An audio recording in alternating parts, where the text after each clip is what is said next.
My name is Alex, and I have always been drawn to the wilderness, seeking solace in places where few have ventured. Patagonia, with its rugged beauty and remote trails, was the perfect escape from the monotony of everyday life. The small village at the edge of the wilderness was quaint, with cobblestone streets and rustic charm. It was here that I first heard whispers of the abandoned trail. The locals were friendly enough, but their demeanor changed when I mentioned my desire to explore the less traveled paths. An old man warned me in hushed tones. "Stay away from the old trail. It's cursed," he said, his eyes heavy from the weight of many untold stories. Curiosity piqued, I pressed him for details, but he refused to elaborate.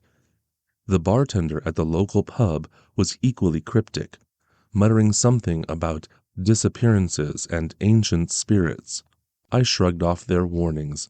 Superstition and fear of the unknown often clouded the minds of those who never dared to explore. The next morning, with my backpack secured and a map in hand, I set off. The trailhead was hidden behind dense foliage, almost as if nature itself wanted to keep it secret. A weathered sign, its text barely legible, stood as a silent guardian. The language was unfamiliar, its characters worn by time and weather. The air grew cooler as I ventured deeper into the forest. Sunlight filtered through the canopy, casting dappled shadows on the ground. The path was overgrown with roots and vines intertwining, creating an almost mystical atmosphere. I felt a sense of awe mixed with a tinge of apprehension.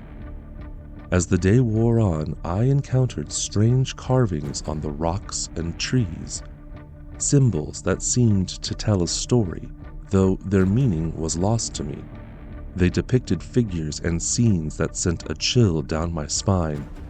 A group of people standing in a circle, a lone figure kneeling before them, the outline of what looked like an altar.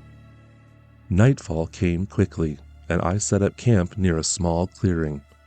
The fire crackled, casting long shadows that danced among the trees. I couldn't shake the feeling of being watched, but exhaustion soon overcame my unease. I drifted off to sleep, the whispers of the forest lulling me into a restless slumber. When I awoke, disoriented and groggy, I found myself back at the beginning of the trail. My heart pounded in my chest as I struggled to comprehend how I had returned. My campsite was gone, as if I had never set it up. I checked my watch only to find that it had stopped working. Panic set in, but I forced myself to remain calm. Determined to retrace my steps, I set off again, following the same path I had taken the day before. The same carvings appeared. The same eerie silence enveloped me. It felt like I was walking through a dream, each step mirroring the last. By nightfall, I was back in the same clearing, setting up camp once more. On the third day, it happened again. It was then I realized I was stuck in a repeating time loop. I continued to follow my original path back to my campsite, hoping to find a clue to understand what was happening. This time, I stumbled upon a small, dilapidated hut, half hidden by the underbrush. The door creaked as I pushed it open, revealing a space that seemed untouched by time. Inside, the walls were covered in names, dates, and messages left by previous hikers. Words of encouragement and caution were scrawled in various languages, some fading with age. As I explored further, I found a makeshift guest book, a weathered notebook filled with entries from those who had passed through. Some described their awe at the beauty of the trail, while others hinted at strange occurrences and an overwhelming sense of dread. One entry dated decades ago caught my eye. "Beware the shadows. They watch, they follow, they hunger." Among the items left behind, I found personal belongings, a compass, an old map marked with strange symbols, and trinkets that seemed to hold sentimental value. These relics of the past told a story of hope turned to despair, of adventurers who had never returned. I decided to stay in the hut that night, hoping the structure would provide some semblance of safety. As I lay on the creaky wooden floor, the words in the guest book echoed in my mind, "Beware the shadows." I drifted into an uneasy sleep, haunted by the messages and the thought of those who had come before me. Morning brought no relief. I found myself once again at the trailhead, the cycle repeating. Desperation clawed at my mind as I contemplated my reality. I was trapped in a time loop. I tried leaving markers, changing my route, anything to break free, but each attempt led me back to the same spot. Days turned into a blur of fear and confusion. I continued to stay in the hut each night, searching for clues and poring over the entries of the guest book. Each message seemed more urgent, more desperate. I knew I had to find a way out before I lost my sanity entirely. The cycle continued, and with each repetition, the forest grew darker, the atmosphere more oppressive. The sense of being watched intensified, and I started to catch glimpses of movement out of the corner of my eye. The shadowy figures I had read about in the guest book were no longer just a warning. They were becoming a reality. One evening, as I sat by the fire in the hut, I noticed the shadows around me growing longer, darker. The firelight flickered, casting eerie shapes on the walls. I felt a chill run down my spine as the shadows began to move, not in response to the flames, but with a life of their own. The first time I saw one clearly, it was a fleeting glance. A humanoid figure, featureless and dark, blending seamlessly into the forest's natural shadows. It stood at the edge of the clearing, watching me. My heart raced as I tried to convince myself it was just a trick of the light, but deep down I knew better. As the days wore on, the shadow figures became more distinct. They were always just at the edge of my vision, moving silently through the trees. Their presence was unsettling, a constant reminder that I was never alone. They seemed to be toying with me, waiting for the right moment to strike. Their appearance was unsettling. They lacked any definitive form, their edges constantly shifting and blurring as if they were made of the darkest smoke. Their eyes, if they had any, were voids of nothingness, absorbing the light around them. Being in their presence felt like being submerged in icy water. It was suffocating and paralyzing. One particularly dark night, as I lay in the hut, I felt an overwhelming sense of dread. The shadows pressed in around the structure, their whispering voices growing louder. The temperature dropped and my breath fogged the air. I could hear their footsteps, soft and deliberate, circling the hut. I bolted upright, grabbing the old map and compass from my pack. I decided to follow the markings on the map, hoping they would lead me to a way out or at least provide some answers. As I stepped outside, the shadows melted back into the forest, watching but not interfering. I navigated by the light of my flashlight, the beam cutting through the darkness. The forest was unnaturally quiet, the only sounds being my own footsteps and the rapid beating of my heart. The markings on the map led me deeper into the woods, to a place I had not seen before. There, I found a circle of stones, ancient and covered in moss. In the center was a small, worn statue of a figure kneeling, much like the carvings I had seen earlier. As I examined the structure, I heard the whispers grow louder. The shadows began to gather around the circle, their forms more defined than ever. They seemed to be drawn to the statue, their whispers turning into a chorus of unintelligible murmurs. I felt an intense pressure in my head, as if the shadows were trying to communicate with me. Images flashed in my mind, visions of the past, of hikers standing before the statue, making offerings and then being consumed by the darkness. I realized that this place was the heart of the trail's curse, the source of the looping nightmare. The shadows closed in, their forms merging into a single looming presence. The ground trembled and the air grew colder. I knew I had to act quickly. I took out the items I had collected and placed them around the statue, hoping to appease the spirits. The whispers reached a fever pitch, and the shadows seemed to hesitate. I recited the words from the guest book, a desperate plea for release. The shadows writhed and twisted, their forms flickering like flames in the wind. The pressure in my head grew unbearable, and I fell to my knees, clutching the statue. With a final, desperate effort, I made a small cut on the tip of my finger and let my blood drip onto the statue. The shadows recoiled, their whispers turning into screams. The ground shook violently, and the air was filled with a blinding light. The shadows disintegrated, their forms dissolving into the darkness. I collapsed, exhausted and disoriented. The light faded, and the forest returned to its eerie silence. The statue now glowed faintly, its surface warm to the touch. I knew I had done something, but whether it was enough to break the curse, I couldn't be sure. I stood up, shaky and disoriented, and looked around the clearing. The shadows that had tormented me were gone, leaving behind an unsettling calm. The forest seemed to hold its breath. As I tried to make sense of what had happened, the ground beneath the statue began to tremble. The earth split open, revealing a hidden passage that descended into darkness. A faint, otherworldly glow emanated from the depths, beckoning me. I took a deep breath and began my descent, guided by the eerie light. The walls of the tunnel were covered in carvings, the same strange symbols I had seen throughout the forest. They seemed to pulse with energy, growing brighter as I ventured deeper. The tunnel opened into a vast underground chamber, dominated by a colossal stone altar. The air was heavy with an ancient power, and the shadows here were darker, more substantial.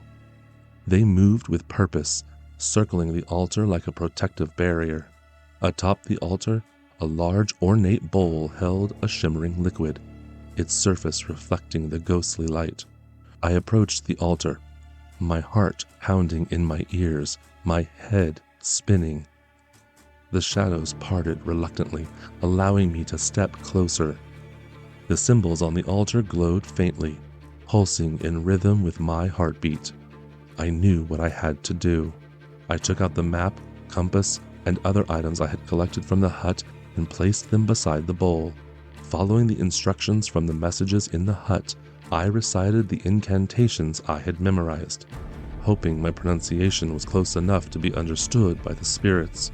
The shadows grew agitated, swirling faster around me. The ground trembled and the air crackled with energy. As I finished the incantation, I took my knife and made a deep cut on the side of my finger, letting the blood drip into the bowl. The liquid within began to bubble and hiss, emanating a blinding light that filled the chamber. The shadows screamed, their forms disintegrating under the intense light. The carvings on the walls glowed brighter, the symbols seemingly coming to life. The cave shook violently and I was forced to my knees, clutching the altar for support.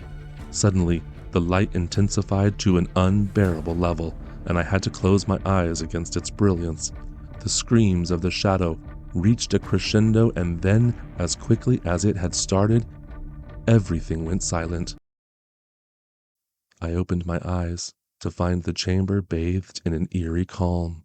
The shadows were gone, the carvings now dark and inert. The bowl on the altar was empty, its liquid evaporated. I felt a strange sense of relief, as if a great weight had been lifted.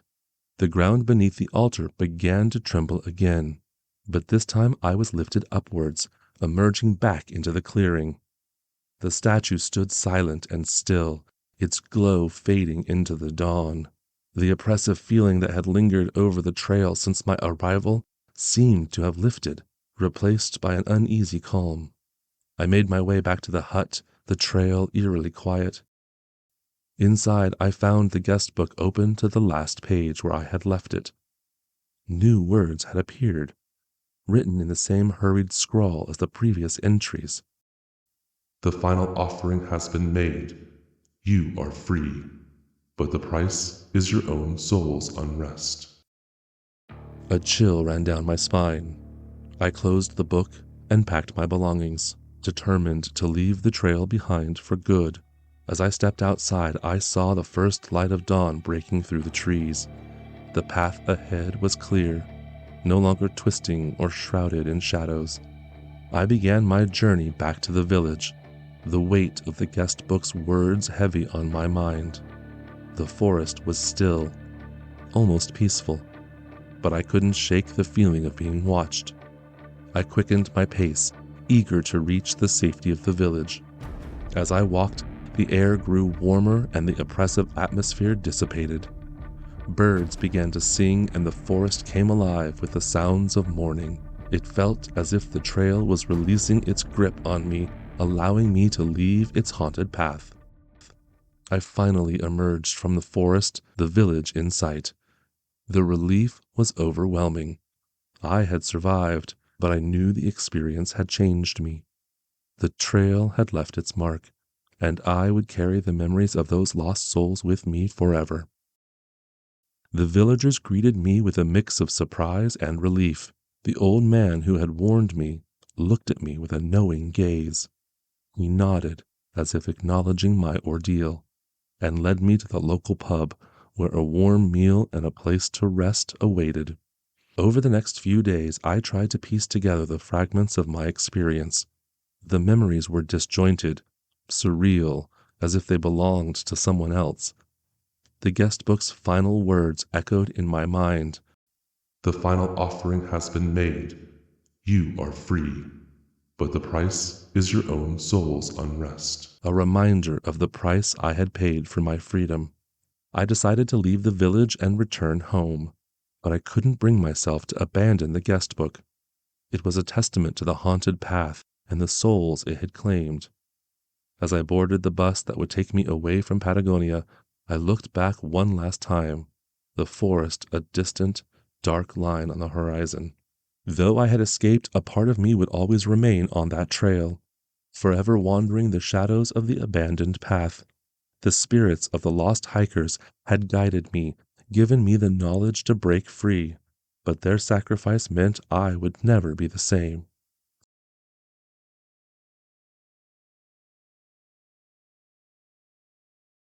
I've been working at this diner for 2 years now.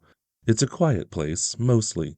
Perfect for someone like me who's trying to make a living and keep a low profile. The regulars know me well enough. They come in for the coffee and stay for the conversation. And tonight was supposed to be just another uneventful shift. But then he walked in.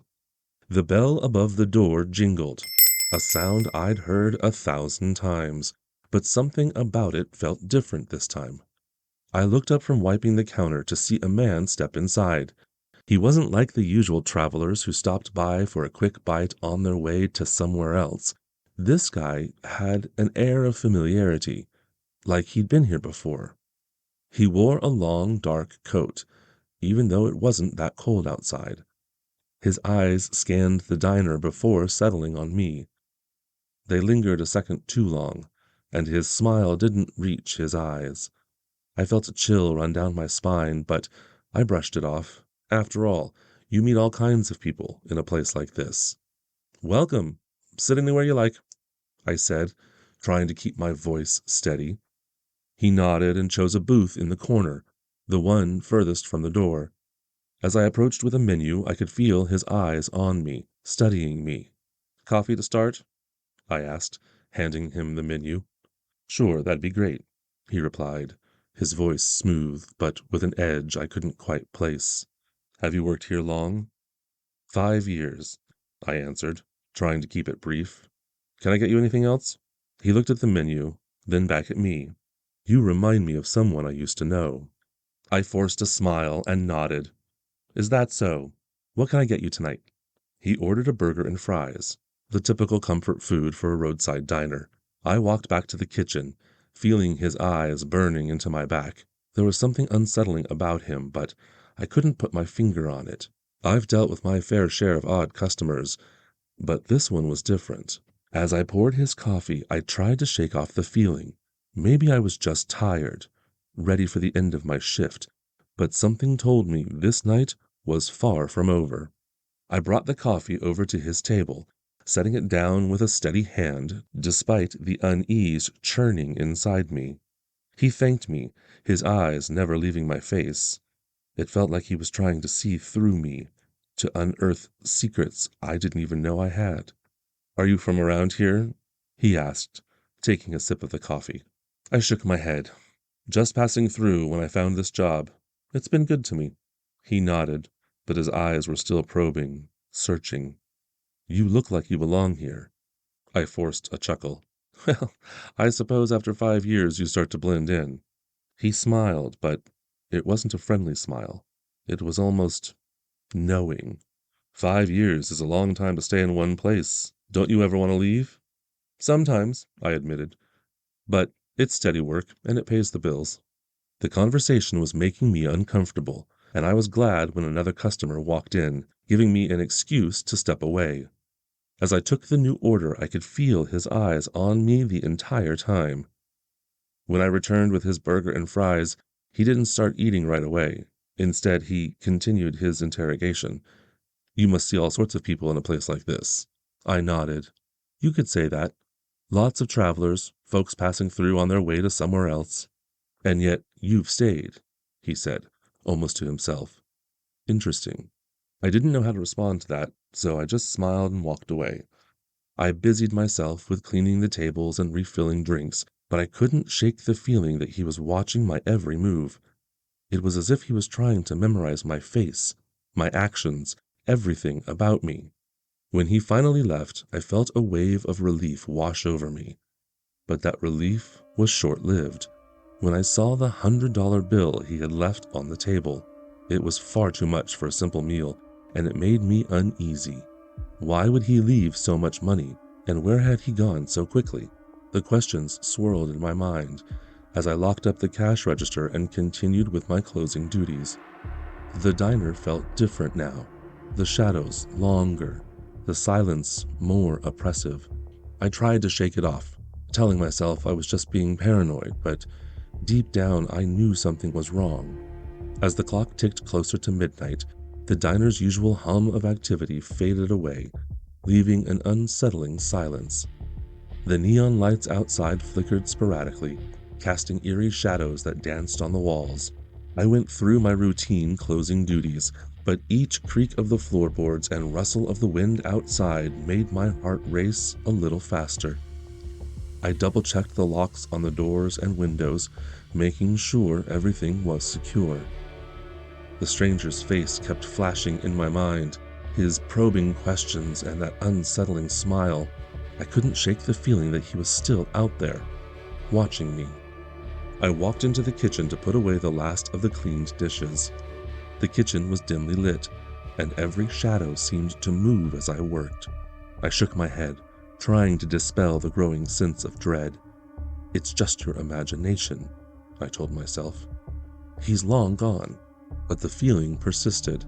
As I turned off the lights and prepared to leave, a sudden noise from the back of the diner made me jump. It sounded like something, or someone, had moved. I froze, straining to hear any other sounds. Nothing, just the deafening silence. Gathering my courage, I grabbed a heavy metal spatula from the kitchen and slowly made my way towards the back of the diner. The storage room door was ajar, and the darkness inside seemed to beckon me. I pushed the door open with the spatula, my breath catching in my throat. The room was empty. I let out a shaky breath and scolded myself for being so jumpy. As I turned to leave, I caught a glimpse of movement from the corner of my eye. The kitchen door swung shut with a soft click, and I felt a cold shiver run down my spine. I hurried back to the front of the diner, my mind racing. The uneasy feeling grew stronger with each step. I needed to leave, now. I grabbed my coat and bag, my eyes darting around the diner, searching for any signs of the stranger. As I reached for the front door, I felt a presence behind me. I spun around, my heart pounding, and I came face to face with the stranger. He stood there, blocking my exit, his eyes wild and fixated on me. "I know who you are," he said, his voice a low, menacing growl. Panic surged through me. I backed away, clutching the spatula tightly. "What are you talking about? Get out of here!" His lips curled into a twisted smile. "You're her. You're my dead wife, back from the grave."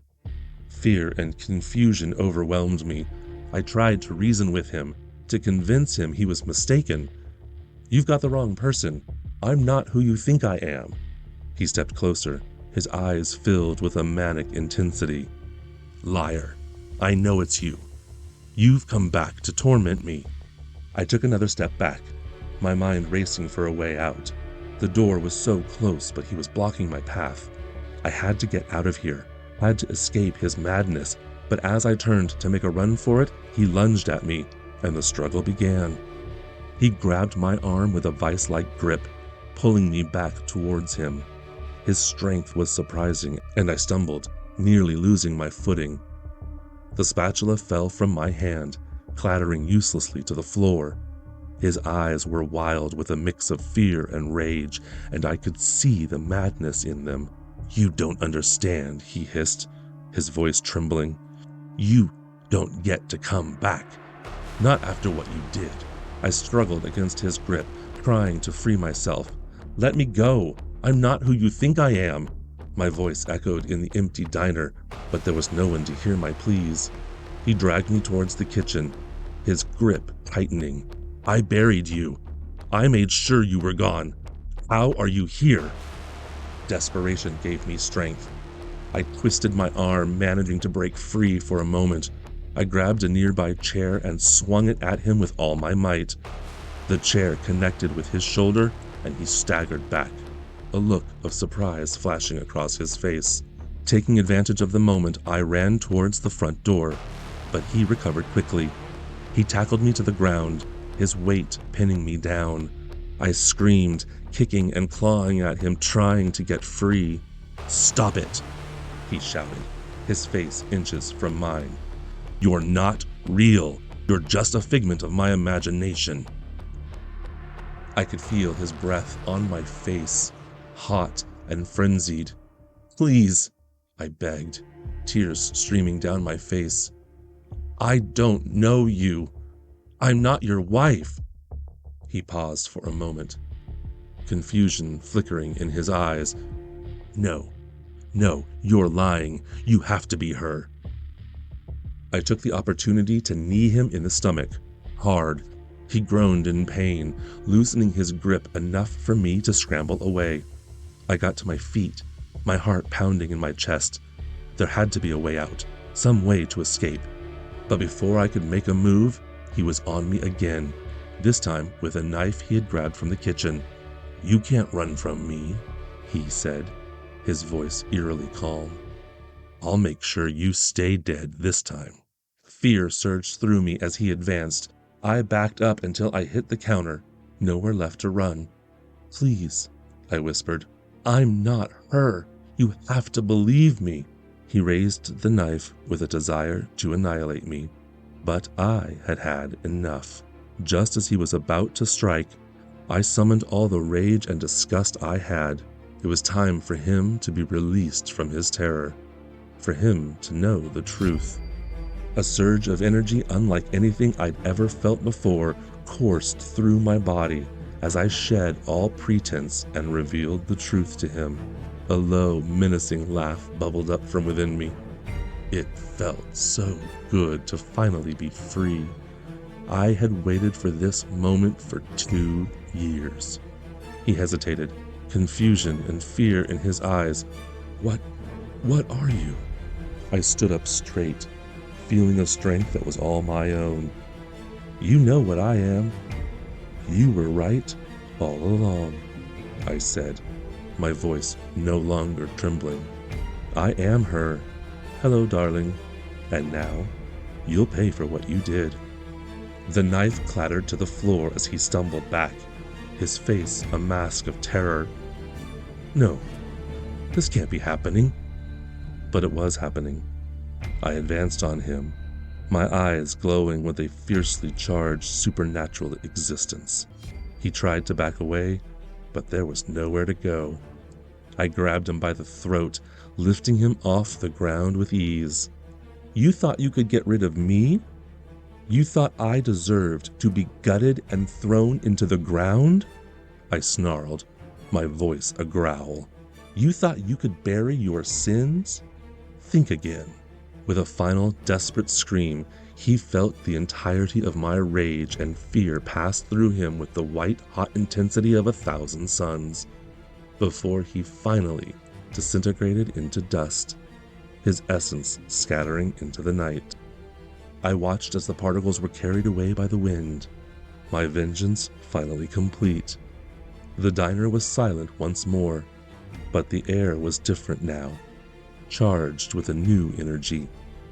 I stood there, feeling the power coursing through me, knowing that I was free at last. I walked out of the diner, leaving the past behind.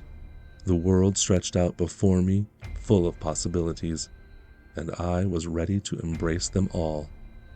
The diner stood silent, its neon sign flickering one last time before going dark. The echoes of our struggle faded, leaving only the hum of the night outside. I took a deep breath, the air now feeling lighter, freer. The weight of my past had lifted, replaced by a newfound sense of purpose. I stepped outside, the cool night air washing over me.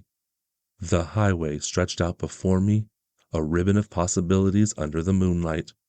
For the first time in a long while, I felt truly alive, powerful. The memories of my former life, the pain and betrayal, were now fuel for my new existence. I looked back at the diner one last time. It had been a place of refuge, a place where I had tried to rebuild a life, but it was also a place where I had been hunted and misunderstood. Now it was the site of my rebirth. As I walked away, I felt a smile creep across my face. The world was vast, full of places to explore, people to meet, and perhaps wrongs to right. I didn't know what lay ahead, but I was ready for it. I had faced death and come out stronger. Now I was free to roam, to live on my terms. The highway called to me and I answered, my footsteps light, my spirit unburdened. I was no longer just a waitress in a roadside diner. I was something more, something powerful, and I would make the most of this second chance. With each step, the past faded further into the background, and the future opened up before me, wide and inviting. I was ready to embrace whatever came next, confident in the knowledge that I had faced my demons and emerged victorious. The night was mine, and I walked into it with a sense of freedom and purpose that I had never known before. The diner, the stranger, the fight, all were now part of my story. A story that was just beginning.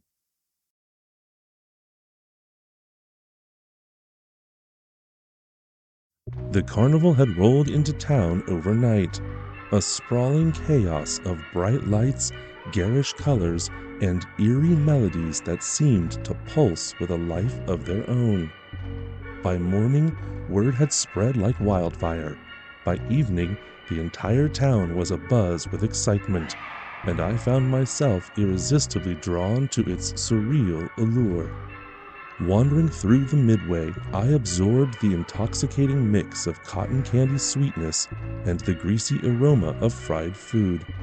The distant screams from the rides blended with the laughter and chatter, creating a symphony of thrill and anticipation. Among the flashing neon and rickety booths, one tent stood apart, a dark, foreboding structure with an elaborate sign that read, "Labyrinth of Mirrors, see your true self." Intrigued, I approached the tent. The barker, a tall, gaunt figure, with a waxed mustache and eyes that seemed to pierce through me, smiled knowingly. "Step right in," he beckoned, his voice a deep, resonant whisper. "The labyrinth of mirrors awaits." A shiver of apprehension ran through me, but curiosity won out. I handed over my admission fee and stepped through the heavy curtains. They fell shut behind me with a soft thud, sealing me inside. The air was cool, almost oppressively still. Mirrors lined every inch of the walls, each reflecting a distorted version of me. Some mirrors elongated my figure, others shrank it, while others twisted my features into grotesque caricatures. The plush red carpet beneath my feet muffled my steps, enhancing the eerie silence. I ventured further into the maze, the mirrors creating an endless loop of reflections that disoriented me with every turn. I tried to keep track of my path, but the twisting corridors quickly confounded my sense of direction. Every route looked identical, an infinite hallway of mirrors and distorted reflections. Suddenly, a flicker of movement caught my eye. I turned to see my reflection morph into a younger version of myself, a child no older than 8. The boy in the mirror stared back at me with wide, fearful eyes, his expression frozen in a mixture of innocence and terror. As I watched, the reflection began to speak. "Remember this," the boy whispered, his voice an eerie echo that reverberated through the silent maze. "You never should have come here." Cold dread seeped into my bones. I reached out, fingers trembling, to touch the mirror, but as soon as I made contact, the reflection shattered into 1,000 fragments, each one displaying a different, distorted image of my younger self. Heart pounding, I realized this was no ordinary maze. This was something far more sinister. Determined to find a way out, I pressed on. The maze seemed to tighten its grip with every step, the mirrors now revealing scenes from my past. I saw myself failing a crucial exam, disappointing my parents, losing a close friend. Each reflection taunted me, their voices blending into a cacophony of blame and guilt. With growing dread, I understood the true nature of the labyrinth of mirrors. This was not just a physical maze. It was a journey into the darkest recesses of my mind. To escape, I would have to face whatever lay hidden within. I pushed forward, my heart hammering in my chest. The maze seemed alive, shifting and changing with every step. The reflections became more distorted, more malicious. I felt the walls closing in, the air growing colder, and a sense of impending doom hanging over me like a shroud. The mirrors no longer simply reflected my physical form. They began to play out scenes from my past, each more painful than the last. I saw myself standing in front of my parents, their faces twisted in disappointment as I confessed to failing my final exams. The memory was so vivid that I could almost feel the sting of their words, the shame burning deep in my gut. I turned away, only to be confronted by another mirror showing a different memory. This time, it was the day I lost my best friend, Jake. We were inseparable until that fateful argument. The mirror replayed the scene in excruciating detail. The harsh words, the anger, and finally, the silence that followed. I watched myself walk away, leaving Jake standing there, hurt and confused. I had never made amends, and the guilt gnawed at me, fresh and raw. The maze seemed to feed on my anguish, growing darker and more oppressive with each step. I stumbled through the corridors, the mirrors mocking me with every turn. The reflections began to blend into one another, a chaotic swirl of my deepest fears and regrets. I saw failed relationships, missed opportunities, and every moment of self-doubt I had ever experienced. As I wandered deeper into the labyrinth, the atmosphere grew increasingly surreal. The mirror surfaces rippled like water, and the reflections began to move independently, acting out scenarios that hadn't happened but felt terrifyingly real. I saw myself losing my job, being abandoned by my friends, and even facing my own death. I tried to shake off the mounting terror, focusing on finding a way out, but the maze seemed to have a mind of its own, guiding me toward my darkest fears. I reached a dead end, the mirror in front of me showing a version of myself that I barely recognized. This reflection was older, haggard, and defeated. It looked at me with hollow eyes as I stared back. It began to speak. "Is this what you want?" It asked, its voice a hollow whisper. "To be trapped here forever, haunted by your past?" I recoiled, shaking my head. "No," I whispered, more to myself than to the reflection. "I want to get out. I want to live." The reflection's gaze softened, and for a moment I thought I saw a glimmer of hope. But then the image shattered, and I was left staring at a blank mirror. The silence was deafening, the weight of the maze pressing down on me. With renewed determination, I turned away from the dead end and retraced my steps. I had to find the heart of the maze, the source of this nightmare. Only then could I hope to escape. But as I ventured deeper, the maze seemed to tighten its grip, pulling me further into the darkness. The further I went, the more the labyrinth seemed to warp and twist around me. The mirrors no longer just reflected my fears. They seemed to amplify them, making every step a trial of willpower. I felt a cold sweat break out on my forehead as I approached what felt like the center of the maze. The air grew colder, and the silence was punctuated only by the faint sound of my own breathing.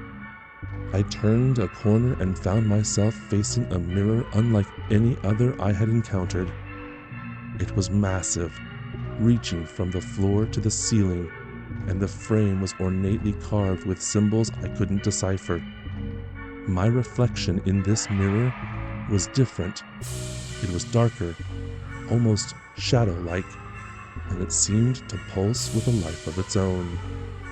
As I stepped closer, the reflection solidified into a version of me that I barely recognized.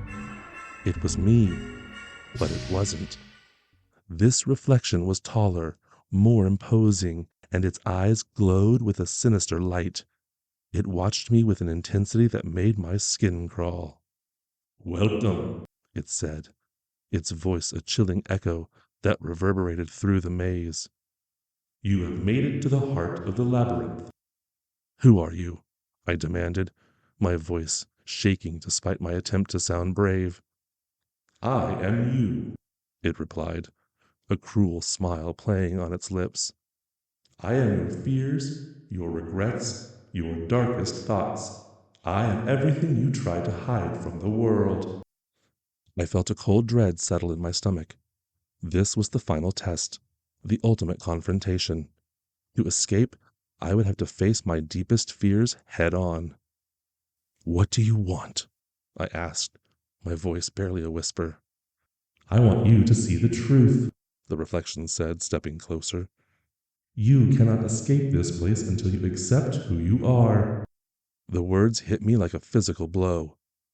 I had spent so long running from my past, burying my mistakes and regrets, but here, in this twisted maze, there was no hiding.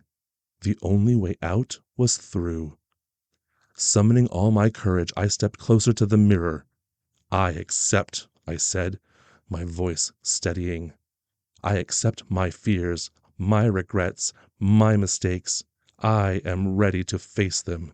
Suddenly the mirror began to shake violently, the glass rippling like water. A deafening roar filled the air as if the very fabric of the maze was being torn apart.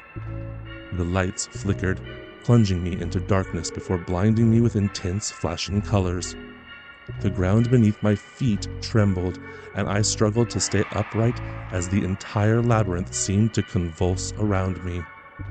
The reflection in the mirror twisted and contorted, its face a mask of rage and anguish. You think it's that simple? It screamed, the sound echoing painfully in my ears. You can't just walk away? The cacophony reached a fever pitch, the mirrors around me shattering one by one in a symphony of crashing glass. Each explosion sent shards flying through the air, reflecting blinding flashes of light. The walls began to close in, the space around me shrinking as the labyrinth itself seemed to scream in fury. In the midst of the chaos, I saw the reflection reach out from the mirror, its hand extending into the real world. I felt a cold grip on my wrist, the touch icy and malevolent. You will never be free, it hissed, its voice a sinister whisper that cut through the noise. Desperation surged through me. I had to break free, to shatter this illusion once and for all. Summoning every ounce of strength, I yanked my arm back, the force of my movement causing the mirror to crack. A blinding light burst forth from the fissure, engulfing the entire maze in a brilliant, pulsating glow. The noise reached a crescendo, a deafening roar that seemed to shake the very earth. The light grew brighter, hotter, until I thought it would consume me. And then, with a final explosive crash, everything went silent. When the light faded and the noise died away, I found myself standing in front of the shattered mirror. The reflection was gone, replaced by an open door leading out of the maze. I took a deep breath, my heart pounding with a mixture of relief and disbelief. I had faced my fears and emerged stronger. With renewed determination, I stepped through the door, leaving the labyrinth behind. But as I crossed the threshold, I couldn't shake the feeling that something had changed. The carnival outside looked the same, but there was a subtle difference, a sense that I was still being watched. I had escaped the maze, but I knew the journey wasn't over. The labyrinth of mirrors had shown me my true self, and it was up to me to live with that knowledge.